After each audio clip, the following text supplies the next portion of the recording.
नमस्कार दोस्तों, आपका स्वागत है आपके अपने चैनल स्टडी वाइन्स ऑफिशियल पर। तो इस वीडियो में हम दक्षिण भारत के इतिहास का पार्ट 3 डिस्कस करेंगे, जो कि आखिरी पार्ट होगा। इससे पहले हमने इसके दोनों पार्ट्स को बहुत ही अच्छी तरह से डिस्कस किया। अगर आपने अभी तक उन दोनों वीडियो को नहीं देखा तो मैं डिस्क्रिप्शन में उसका लिंक डाल दूँगा, आप वहाँ से जाकर उसे ज़रूर देख लें। तो इस वीडियो में आज हम दक्षिण भारत के जो प्रमुख 2 राजवंश थे जो रह गए थे, राष्ट्रकूट वंश जिसका समयकाल लगभग 735 ईस्वी से लेकर 756 ईस्वी तक का रहा, और चोल वंश जो कि बहुत ही महत्वपूर्ण है हमारी परीक्षाओं के लिए, जिसका शासनकाल 850 ईस्वी से लेकर 1279 ईस्वी तक का रहा। इन दोनों वंश के बारे में डिस्कस करेंगे। तो इसमें हम क्या क्या करेंगे इस वीडियो में, तो हम इनके संस्थापक, कौन सी राजधानी रही, कौन से प्रमुख शासक रहे, किन किन मंदिरों का निर्माण हुआ, और वो अन्य महत्वपूर्ण तथ्य जो कि हमारी परीक्षाओं के लिए इम्पोर्टेंट हैं उनके बारे में डिस्कस करेंगे। तो ये वीडियो हमारे लिए काफ़ी इंपॉर्टेंट होने वाली है, तो आप इस वीडियो को लाइक करें और शेयर करें। अगर आपको वीडियो अच्छी लगती है तो अपने इस चैनल को सब्सक्राइब करके बेल आइकन को ज़रूर प्रेस कर दें। तो चलिए वीडियो को शुरू करते हैं।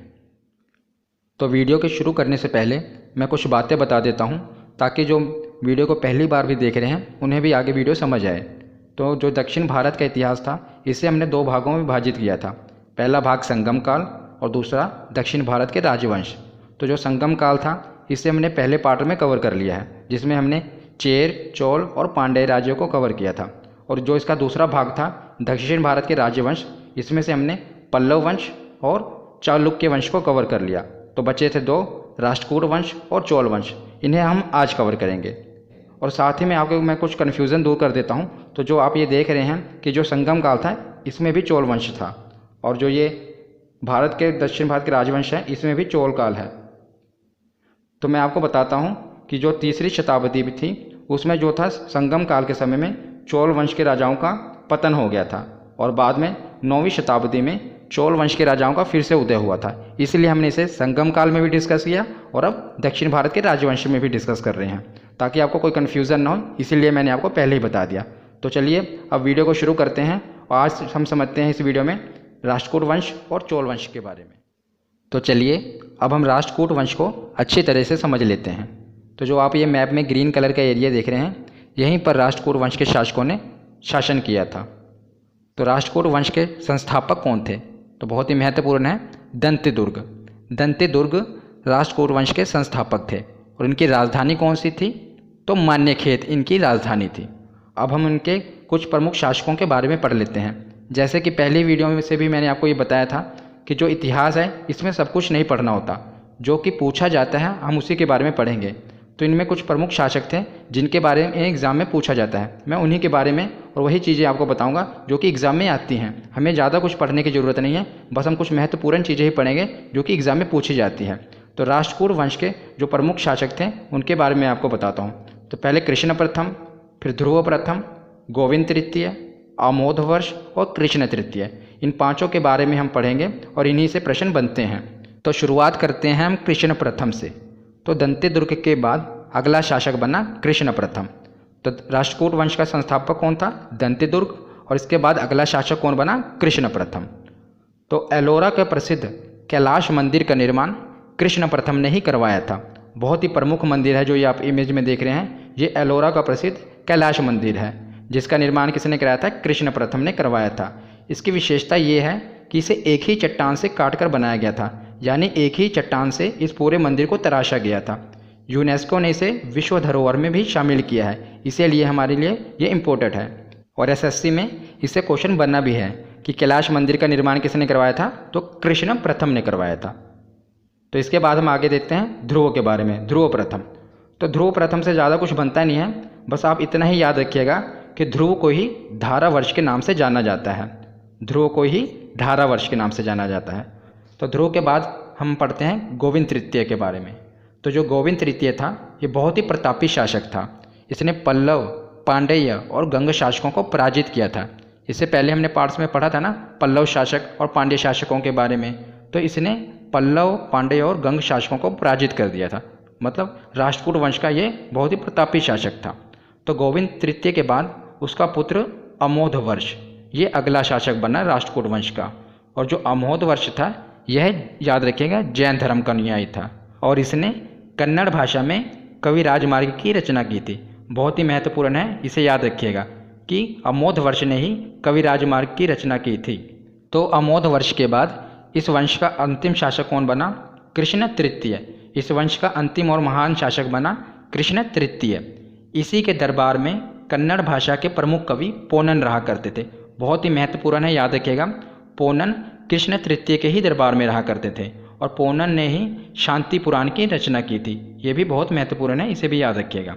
पोनन ने ही शांति पुराण की रचना की थी और पोनन कृष्ण तृतीय के दरबार में रहा करते। तो इसके बाद हम राष्ट्रकूट वंश से जुड़ी हुई और भी महत्वपूर्ण जानकारियाँ जो कि महत्वपूर्ण है एग्जाम के लिए, उसके बारे में समझ लेते हैं। तो एलोरा और एलिफेंटा गुफाओं का निर्माण भी राष्ट्रकूटों के ही समय हुआ था। बहुत ही महत्वपूर्ण गुफाएं हैं जो महाराष्ट्र में हैं, एलोरा और एलिफेंटा गुफाएं। इनका निर्माण भी राष्ट्रकूट वंशों के ही समय में हुआ था। तो जो एलोरा में 34 गुफाएं हैं, कुल मिलाकर एलोरा में 34 गुफाएं हैं। और मैं आपको साथ में बता देता हूँ, ये भी महत्वपूर्ण है। 1 से लेकर 12 तक बौद्धों की गुफाएं हैं, 13 से लेकर 29 तक हिंदुओं की गुफाएं हैं और 30 से लेकर 34 तक जैनों की गुफाएं हैं। ये मैंने कैटेगराइज कर दिया आपको समझाने के लिए। टोटल 34 गुफाएं हैं और बाकी ये डिवाइडेड हैं, जो कि मैंने आपको अभी बताया। ये भी आप याद रखिए। तो अब हम पढ़ते हैं चोल वंश के बारे में। बहुत ही महत्वपूर्ण वंश था ये। एग्जाम में इससे बहुत से क्वेश्चन बनते हैं और ये हमारे लिए इम्पोर्टेंट है, तो इसे भी हम पढ़ते हैं बहुत ही आसान तरीके से। तो जो आप मैप में ये वाला एरिया देख रहे हैं, ये है चोल वंश का शासनकाल में। यहीं पर चोल राजाओं ने शासन किया था, लगभग तमिलनाडु वाला एरिया। तो अब हम इसे समझते हैं। तो संगम काल में 3री शताब्दी में चोल वंश का पतन हो गया था। जब हमने संगम काल पढ़ा था उसमें भी हमने चोल वंश के बारे में पढ़ा था ना, तो उस समय 3री शताब्दी में इनका पतन हो गया था और बाद में फिर 9वीं शताब्दी में इनका दोबारा उदय हुआ था। तो चोल वंश का 9वीं शताब्दी में दोबारा उदय हुआ था। और इसके संस्थापक कौन थे? तो विजयालय, याद रखिएगा, विजयालय चोल वंश के संस्थापक थे। और इनकी राजधानी कौन सी थी? तो तंजौर राजधानी थी चोल वंश की। तो अब देखते हैं इनके प्रमुख शासकों के बारे में। इनके 3 प्रमुख शासक थे 9वीं शताब्दी में। जब हमने संगम काल पढ़ा था तो उसमें इनके 2 प्रमुख शासक थे, उसे भी मैंने आपको बहुत ही अच्छे तरीके से समझाया। और 9वीं शताब्दी में इनके 3 प्रमुख शासक थे। कौन कौन से?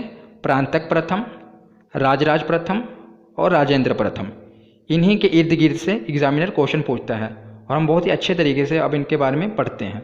तो शुरुआत करते हैं प्रांतक प्रथम से।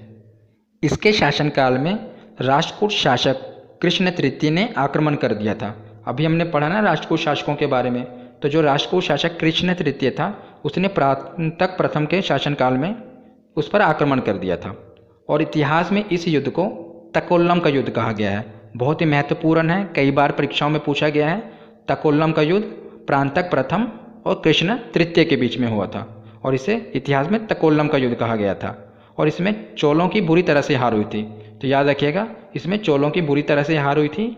और इस युद्ध में प्रांतक का बड़ा पुत्र राजादित्य भी मारा गया था। तो जो प्रांतक प्रथम का बड़ा पुत्र था राजादित्य, वो मारा गया था इस युद्ध में। तो प्रांतक प्रथम के बाद अब हम पढ़ते हैं राजराज प्रथम के बारे में। तो राजराज प्रथम चोल वंश का सबसे महान और शक्तिशाली राजा था और यह शैव धर्म का अनुयायी था।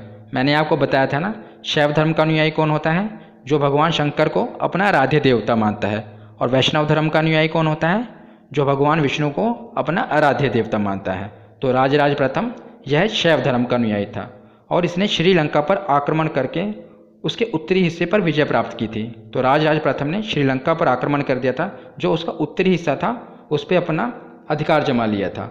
और इसी ने तंजौर में प्रसिद्ध बृहदेश्वर मंदिर का निर्माण करवाया था। बहुत ही महत्वपूर्ण है यह मंदिर, बृहदेश्वर मंदिर। और इससे पहले मैं आपको बता दूं, मैंने मंदिरों पर एक सेपरेट वीडियो बना दी है, क्योंकि मंदिरों से बहुत से क्वेश्चन बनते हैं एग्जाम में। मैंने उस वीडियो में किसने उनका निर्माण करवाया था, कब करवाया था और सब महत्वपूर्ण जानकारियाँ जो कि आपके लिए इम्पोर्टेंट है, सब कुछ उस वीडियो में प्रोवाइड किया है। तो आप उस वीडियो को भी जरूर देख लें, मैं डिस्क्रिप्शन में उसका लिंक डाल दूँगा। तो राजराज प्रथम ने ही बृहदेश्वर मंदिर का निर्माण करवाया था। जो आप ये इमेज में देख रहे हैं, यही है बृहदेश्वर मंदिर।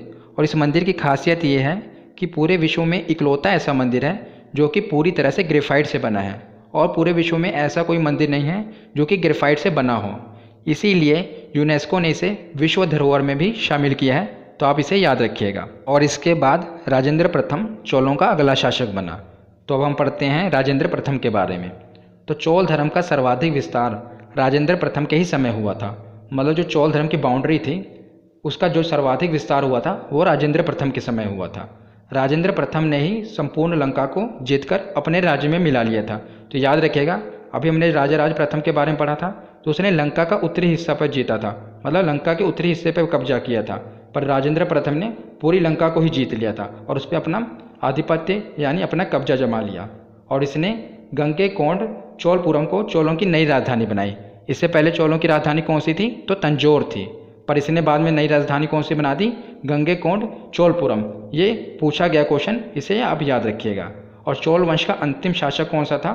तो चोल वंश का अंतिम शासक था राजेंद्र तृतीय। तो यहीं पर चोल वंश खत्म होता है। अब हम इसके साथ कुछ महत्वपूर्ण तथ्य पढ़ लेते हैं जो कि एग्जाम में पूछे गए हैं और आपको जानना आवश्यक है।